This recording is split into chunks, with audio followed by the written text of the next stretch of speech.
Now, if you're trying to be a profitable business, one of the very big keys that you have to figure out is what we're going to talk about on today's show. And we're going to talk about cost effective planning. And that is a task that we help tons of clients with. And it is something that most bookkeepers aren't really telling their clients. So you want to stay tuned for today's show.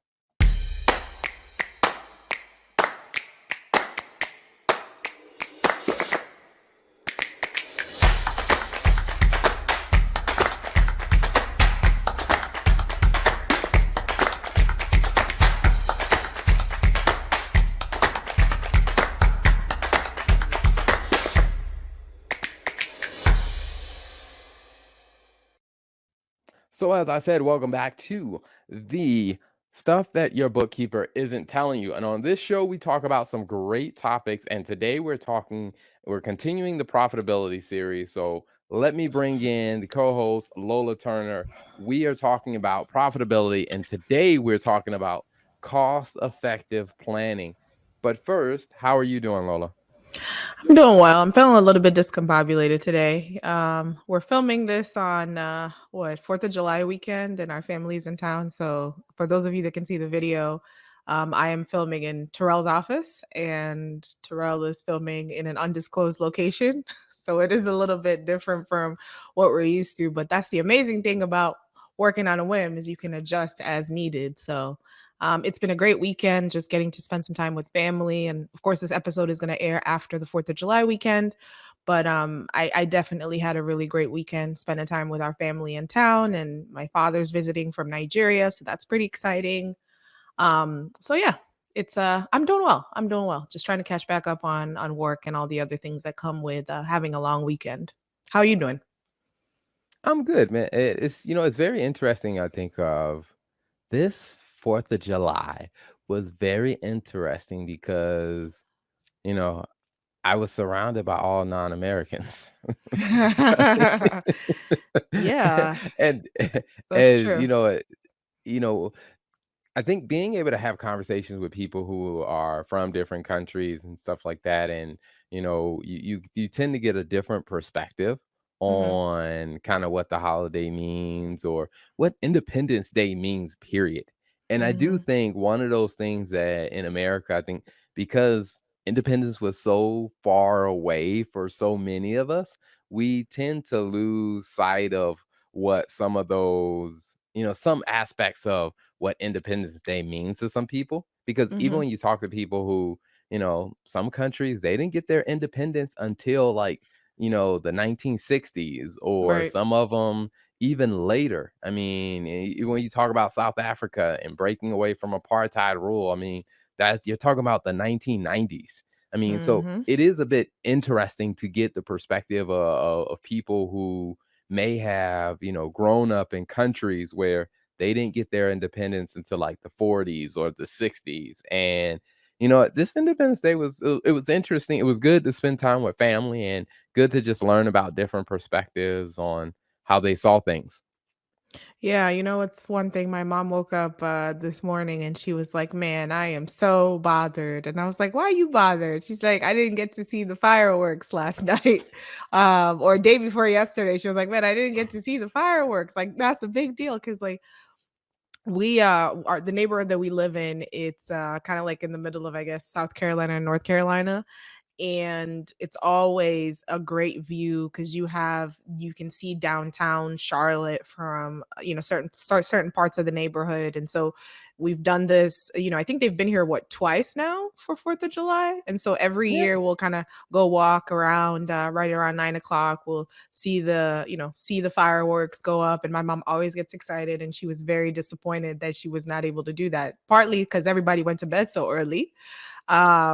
But it was definitely a great weekend. And that's actually interesting to share that perspective. I did realize after you said that your parents came up for a little bit, but other than that, you were fully surrounded by Nigerians, Kenyans, and Sudanese. So good diversity from Yeah. across the So I mean, continents. it was really good. I mean, I think of it's really good now, like kind of getting back into the swing of work things before I need to hop on another plane, head out for another trip. So doing some more things. I'll be back at Notre Dame, back in South Bend, um, doing a race Gosh. up there, as well as meeting with some of the accounting department, some of the people in the department there, doing some meetings there. So I'm always working business, even when I'm traveling for leisure stuff. So we'll make it happen. But people showed up because they didn't want to hear you and I talk about our 4th of July weekend. They came because they wanted to hear you and I talk to each other, or to have a conversation about profitability. Now, This is one true. of the things we've been doing is a series called Profitability. And last week we talked about smart pricing. This week we're going to talk about cost effective planning. So when you hear the words cost effective planning, what comes to mind? I I think the first thing that comes to my mind is planning effectively, planning how you spend your money effectively. I mean, I think, just simply taking the words and breaking them down, that's what it means to me. And I think every business really needs to understand cost effective planning. And it goes beyond just not spending any money. I think you really need to be strategic about how you're planning your costs for your business. And I'm super excited to talk about the topics we're going to talk about specifically for this episode. You know, it's interesting that you bring that up, because the part about, it's not just about, not spending money, because that's one of those caveats that Mhm, business owners have to, I guess some people might call it a chasm or gap or mindset difference that you have to overcome when it comes to owning a business and you're mhm, the person who owns the business. You have to think differently about the money that you're spending, because I've seen a ton of people cripple their business, and I've seen a ton of accountants and bookkeepers cripple their clients because they're they're thinking like a individual consumer when it comes down to spending, and they're trying to pass that mentality on to their client, when it's just like, no, you do have to think differently about spending, because it is true to a certain extent, like it takes money to make money. There is some cost involved, but mhm. the main thing, and I think this is the big point that I want people to remember, and we're going to dive more into it, is I think that when you start to think about costs, it's not so much about, hey, how do I cut costs, but it's just like, how do I spend it effectively? And how do I follow some type of game plan and make sure this falls into a certain strategy? So I want to jump into, what were some of the ways that you thought about cost, or maybe even some of the mindset that you had when it came down to spending money, when you went from just being a consumer, an individual who had a job, who was spending money on your own personal stuff, to now we're spending money in a business? Right. I think on the personal side, I would say the biggest differentiator between being, I guess, running a business versus having just like your personal budget that you're managing is being able to understand that it's not necessarily about just not spending the money. I think personally for me on the personal side, it was this is the budget. We can't go above this. Terrell knows more than anybody that I was a pretty big like Dave Ramsey, like, person earlier on in our marriage. So it was really just about every dollar has, but every dollar is tied to a specific expense. But I think when you become a business owner, in my view, I think then it becomes about being more strategic about how you're spending the money. So, like, for example, with the properties that we owned, that was such a big lesson for me. Because I think, for example, when you own properties and you manage them, when you think about, are you going to invest money in renovating? I remember we had this conversation about, I was like, hey, I want to update this apartment. We had had a tenant move out, as we had purchased the property. And I remember just telling Terrell, like, I just kind of had HGTV in my mind, like, we're gonna tear down these walls, we're just gonna break it all out, we're gonna turn this place open wall concept, open floor concept, all of that stuff. And I remember Terrell just looking at me and being like, we're not like doing this to live here. We're just doing this so that we can charge a reasonable rent rate for the tenant that's moving in. And I think really that was kind of when it hit for me, because I think sometimes when you go from having your personal finances to owning a business, that mindset switch of really being strategic is the money that you're spending, creating some sort of value for your business. And I know we're going to talk more about that, but I think for me it's just really that was the biggest shift, is going from, man, I just want to spend this money and do all these cool stuff and make this better, but is anybody going to buy it when you're done, right? Like, or is anybody going to want to pay $1,500? Like, if you need to charge $1,500 for the apartment, based on the location of the apartment, based on the area, whatever, is like, or do you really have a market that's going to pay $1,500 for an apartment when other apartments in the area are priced at like $700? So I think I really had to learn when it came to spending money. Was I spending money to generate a value that a client would actually pay for based on where we were? And that was such a big difference, because I think a lot of times on the personal side, it's just don't spend money or reduce your expenses in this area so you can save more. But really, as a business owner, you got to think about, is the money you're spending generating any value? And is it a value that a customer is going to want to pay for? Yeah, I agree because I think that first kind of, I guess you say, hurdle that you got to get over, I think, is really starting to realize that Mm-hmm. you spend money to actually help you make more money. Mm-hmm. Whereas as an individual, a lot of people, and like I said, this is where I think I've seen a lot of bookkeepers give kind of bad advice to business owners. And I've seen accountants give some of this advice to business owners.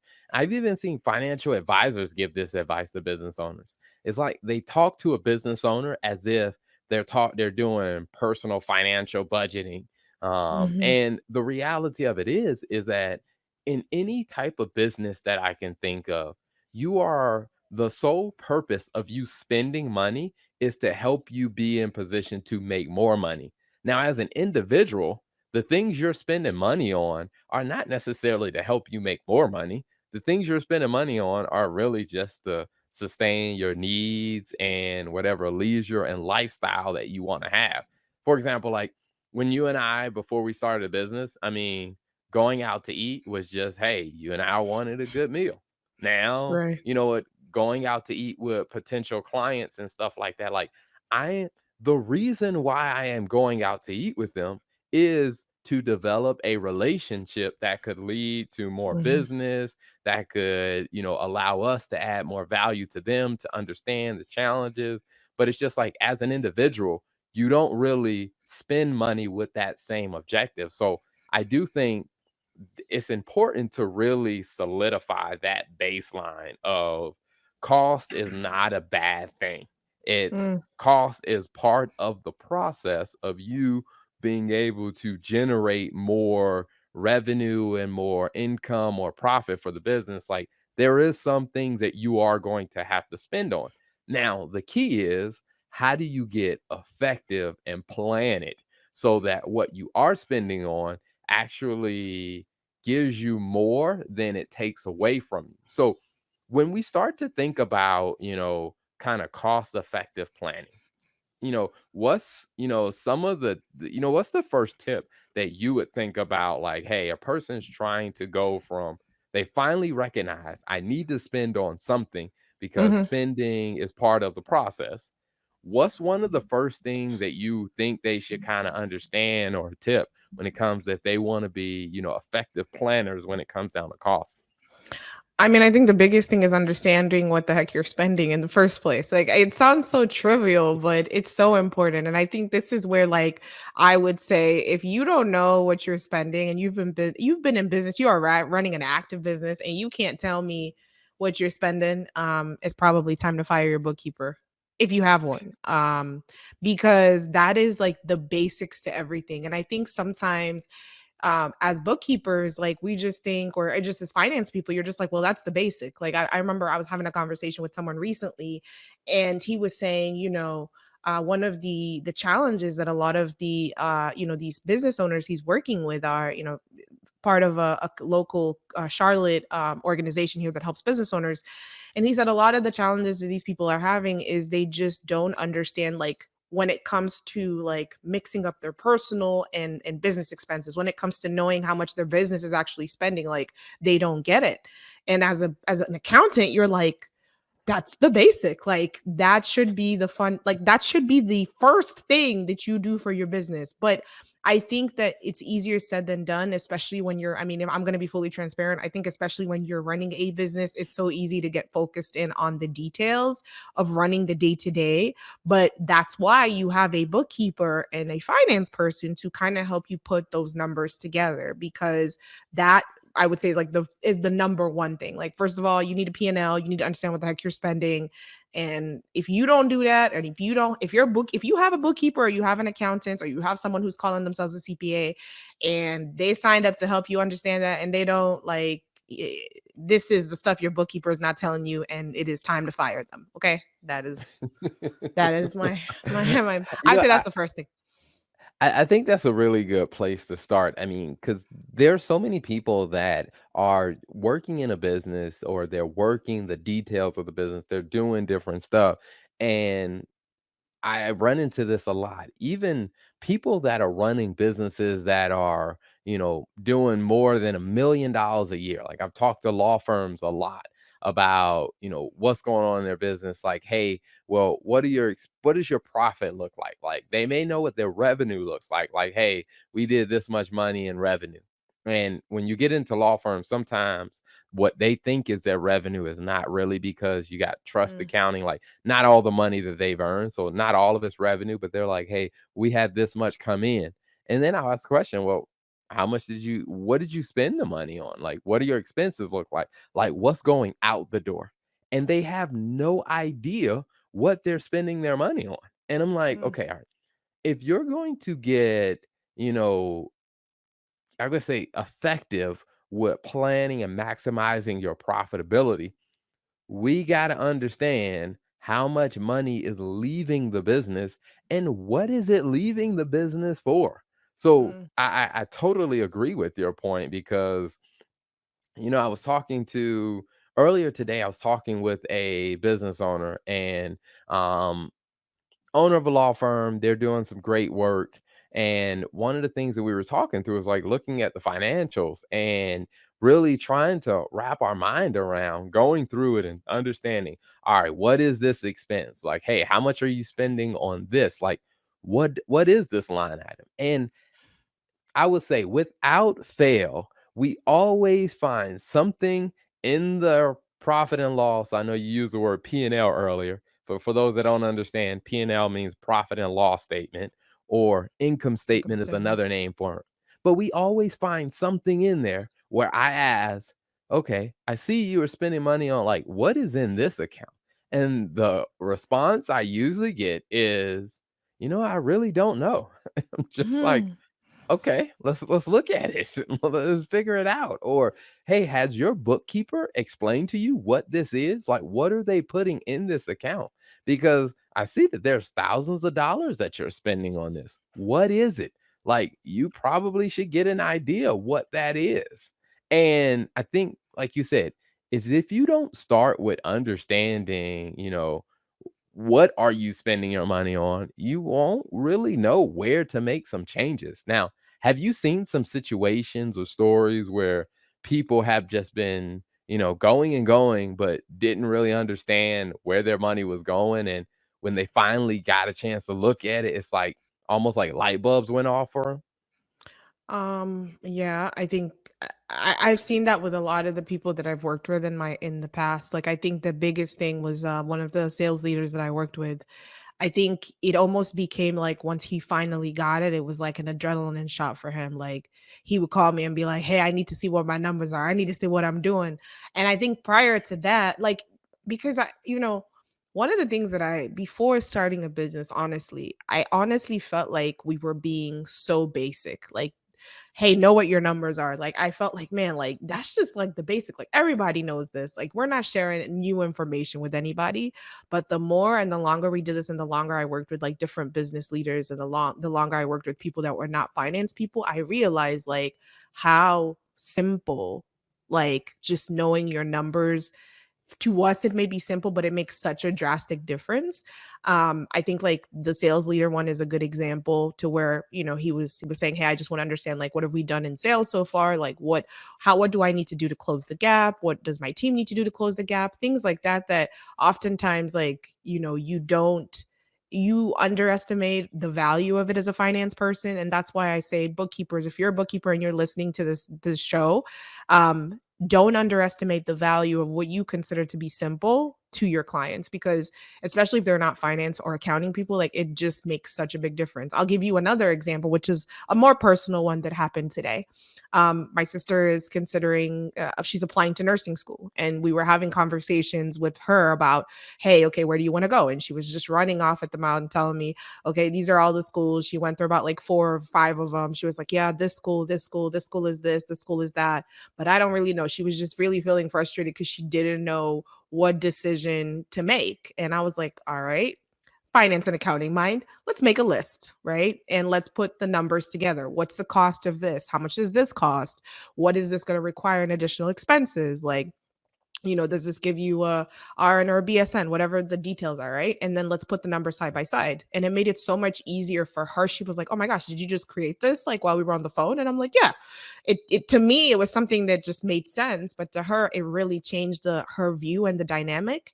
And there's really an emotional toll, honestly, that's taken away when people understand their numbers and they can say, oh my gosh, okay, this makes sense. Like we walked away from that conversation of her saying, okay, I know based on this conversation what the numbers look like for each school. I can make an informed decision, and I know how much money I need to save or how much money I need to apply for when it comes to going to nursing school. So all that to say that for me, Terrell, like I think it's just so important. I learned that every day, and I think it's often surprising to me how important it is, because I'm like, well, this is basic. Like I know it's important, but I think just the value that it offers and the emotional toll it takes away from like a business owner or someone that's running a business, like when they understand the numbers, it's like now I can actually go make decisions off of more than just instinct. And I think that's where like the big difference is.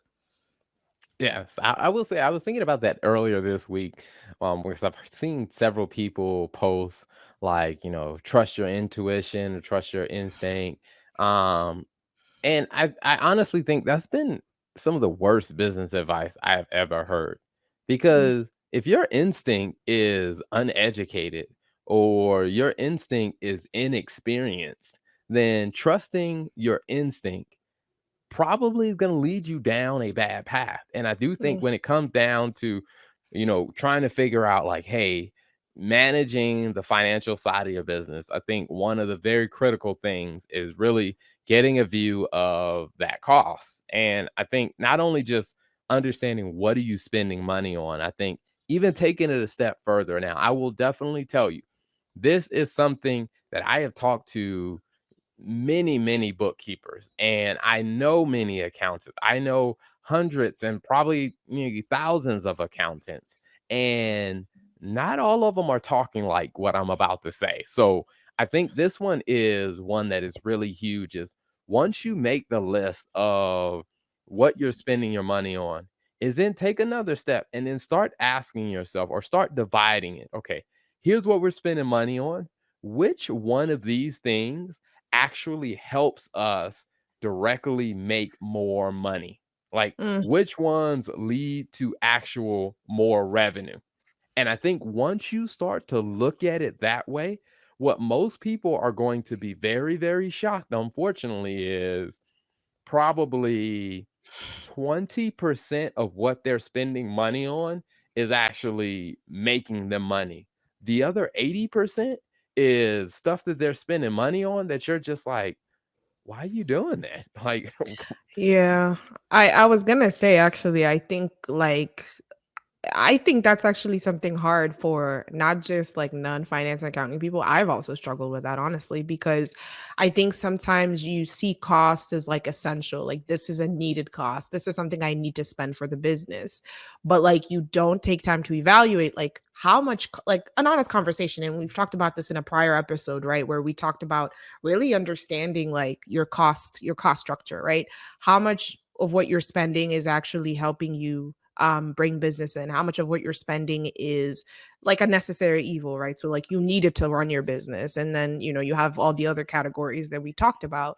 But I think really when it comes down to it, like it took me a hard time. Like I'm just now getting to the point where I'm like, okay, like when we have conversations, like for example, the conversation we had last night about like, hey, this new, finance person that we're hiring for the business, like the idea is that they're going to bring us XYZ more clients because they'll be able to, or, they'll be able to support XYZ more clients. So there's actual revenue tied to that person.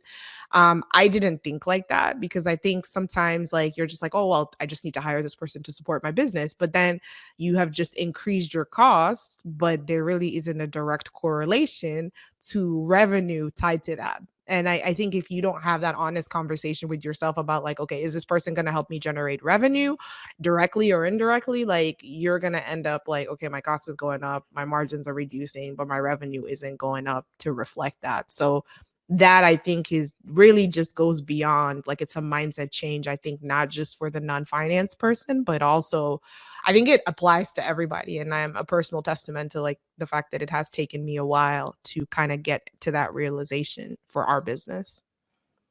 Yeah, I mean, and I think it goes back to that, that baseline mindset of one of the main reasons why you're spending money is to help you make more money. And Mhm, so the what I tell clients and what I even tell myself is look at all the money that, you're spending, Terrell, in your business and ask yourself, how much of this is helping you make more money? Or and one of the things that I had to get honest about is I was like, "Oh, we were spending way too much money." And I did the same thing with our time. Is like, mm, where are we spending most of our time? And is that the thing that's helping you generate more clients and more revenue? And when I looked at that, one of the things I had to get honest about is I'm like, we were spending about 90% of our time on things that were not directly driving revenue, to where only 10% of our activity was focused on directly driving revenue. And when you think about it from that perspective and you ask yourself, you mhm, say, okay, all right, if I have $100, and out of that $100, I'm gonna spend 80 of it on stuff that's just, different stuff that I wanna do in the business. But out of that $100, I'm only spending 20 of it on stuff that's gonna help me make more money. And the question you would have to ask yourself is like, why would any serious business owner do that? I mean, if anything, what you would probably do is, kind of start shifting that scenario around and spend, more money on the things that help you make money mhm, and less money on the things that are maybe nice to have and stuff like that. Like one example, like that you and I looked at was when I looked at some of the things like we were paying for like, different podcasts, and it's a simple example, but it was only like 12 bucks a month or whatever, in the early days. But one of the things that I asked myself, I'm like, we don't have to keep 5 different podcast shows running. Like, mhm, which ones are actually helping us get clients? And the right. ones that aren't, let's stop spending the money on it. And I think it just became one of those early philosophies of we spend money on the things that actually help us make more money. And I think that once you start to think like that, I think it really allows you to take your effectiveness about what you're spending money on to a new level. I mean, I guess were there Agreed. any other examples you thought about kind of where you've kind of made that, mindset shift as it comes to spending money on revenue generating things versus overhead or nice to have things? I think the more immediate one that I can think about is just when it came to maybe the marketing part of our business, like really understanding like what marketing cost was actually generating some sort of revenue potential versus the marketing cost that was just nice to have. Like for example, like spending $20, I'll take that back, spending $200 in a nice fancy mic may not generate additional revenue. But sometimes it's nice to have. But I really think just as simple as it comes down to like, and I think it really took me a while. Like I remember I wanted to get this super nice mic, which I'm still planning on getting for the podcast. At some point, maybe I'll request it as a birthday gift. Who knows? But I remember having this conversation with Terrell, and I mean, I was like, I think I actually ordered it. Yeah, I ordered it. And I remember like it came in the mail, and I was like, he's like, what is this? And I'm like, oh, it's my new mic, like for the podcast. Like, I wanted to bring it, try it out. And, if it's really nice, then we can get, one more. And I remember he just looked at me and he was like, no. And I was like, what? Like, what do you mean no? Like, this is the top notch mic, like used in all of like the podcasting space. Like, don't you want our sound to sound crisp? Don't you want our sound to sound amazing? He's like, Lola, we don't need another fancy $200 mic. Like, not another one, but like we had spent so much money on like gadgets when we first started recording videos because everything was just like, oh, this one, buy this one. And so, like, I will say that was kind of a tough lesson for me. Like, just like that honest truth of like what is the value of that this is creating. Like another example I can think of is like the branding photo shoots that I was like, hey, I think we need to do like branding photo shoots, and like this is going to be great because like we're streamlined, like our brand, our colors, like I think that'd be really good. And Terrell was just like, okay, so we pay, as an example, 5 grand for this photo shoot for this branding thing. Like, how do you see the immediate, or maybe not immediate, how do you see the return? Like, how do you know you've made money on this? And I think that really was just one of the things that I had to really learn. Like the two tough lessons. I feel like the branding one was a little bit, more made more sense, but that mic one took me a second because I was like, it's $300, it's $200, is not really a big deal. Like I don't understand why we can't just spend $300. Like it's not breaking the bank.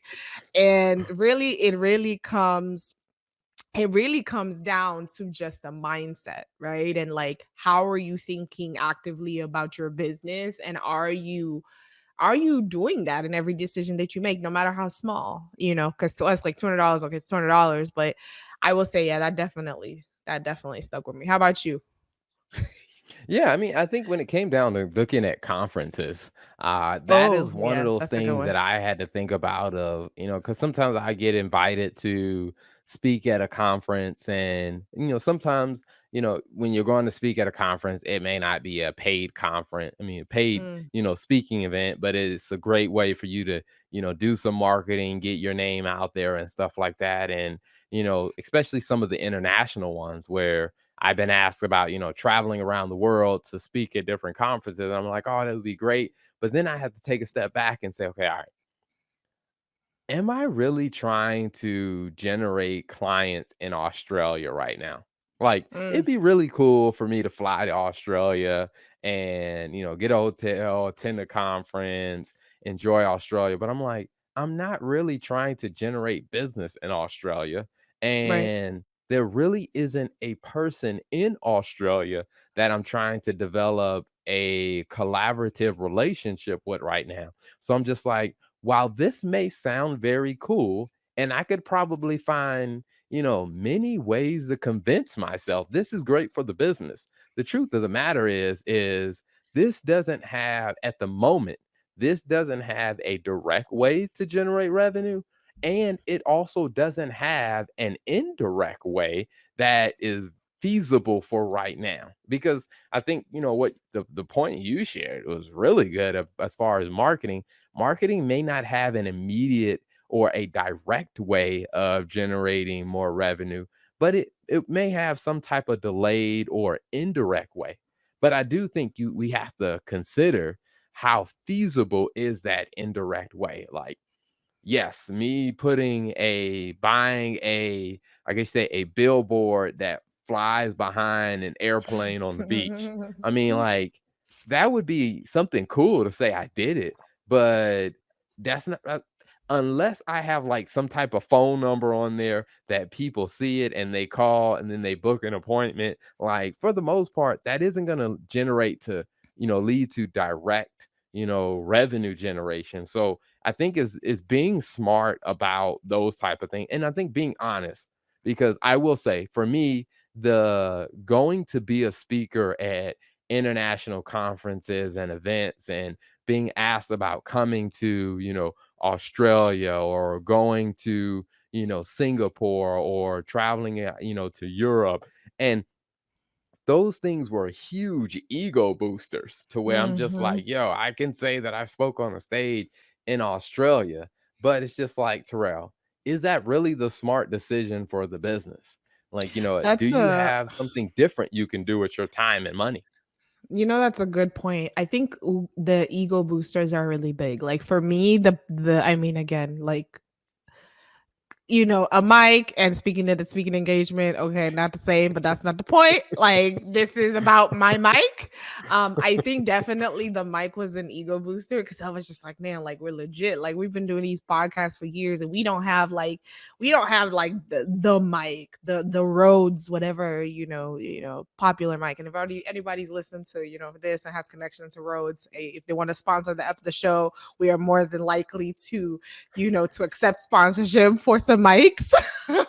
But I think it was really like an ego booster as well. And like the point that you made about like the conference, I think was a really good one because I think with the conferences, like, or even actually, let's go to the marketing one. Like, even the marketing one, like, if you put it a large banner like on the beach, like flying with the number, the question I would ask is that even where your prospective or potential clientele is? Like, we don't have a lot.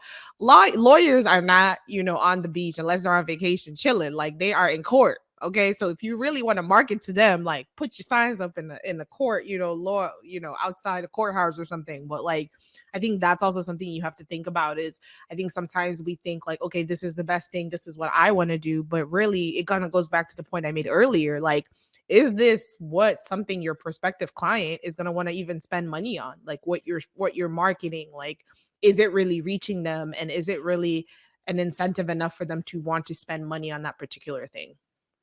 Yep, and I think that requires you to actually understand your own business. Like, you first have to understand how do you really make money and who actually buys your product and where do you find them? How do you connect with them? And it's something that we've had to do over and over is to look and say, okay, all right, there's all these people that are talking about advertising on this social media platform, this platform, or you got to get on this. And one of the things we've done is we've tried it for free or we've tried it at a low cost to kind of test a little bit. And then also just doing a lot of legwork of looking and seeing are the people we are trying to reach, like, we serve lawyers and law firms. I mean, are they on that platform and are they engaging on that platform? And if there is another option where they are, it's just like figuring out, hey, how do we be more effective with the money that we are spending? Hmm. Now, I will say that there will be an element of money that you spend in your business that isn't directly tied to generating more revenue. And I think that is fine because I think what you have to do if you're going to be effective about planning your cost out is being able to keep an eye on how big a percentage that grows to because there are things that we still do spend money on that isn't directly tied to generating revenue. Like, I mean, even when it came down to some of the production stuff, like buying nicer cameras or buying more lighting equipment and stuff like that. I mean, Hmm. we we didn't have to spend money on those things, but I think we kept it within a manageable range. And I think even, in doing others type of stuff like, we talked about this before about like, doing outings with the team or doing outings with the employees, like traveling. Like right now, we're in the process of expanding. We have some employees that are in the Philippines. At some point, I'm gonna have to hop on a plane and fly out to the Philippines to meet with our team and to have lunch with them, see how they're doing, to check on them. That isn't going to directly lead to revenue, but Mhm. it is something that will indirectly help, the team. And it is an expense that I think that we should plan ahead for because, like I said, not every expense is going to be something that has a direct tie to revenue. So you do want to make sure you do have room in your budget for you say directly revenue driving activity. Yeah, no, that's a really good point, and I think just even the reality, like, the whole culture thing I know has been overused, but really, like, you can't put a price on having happy employees or having a happy work environment, right? So, like, I think a perfect example is this mic. Like, this mic makes me happy, and like, I think we should consider we should reconsider purchasing that microphone because again, it's about your employees being happy Mhm. and and it's much cheaper than a flight to the Philippines, and you have not customer employee happiness with the purchase of this mic. But I digress. What's our next what's our next But I think one? that I mean that's a good point about the welfare of your people.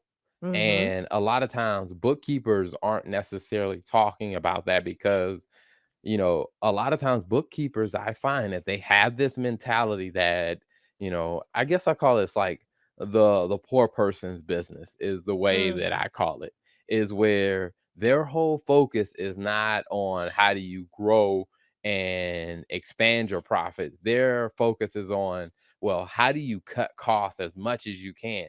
And the thing is, you can only cut costs so much before you start to hurt your business.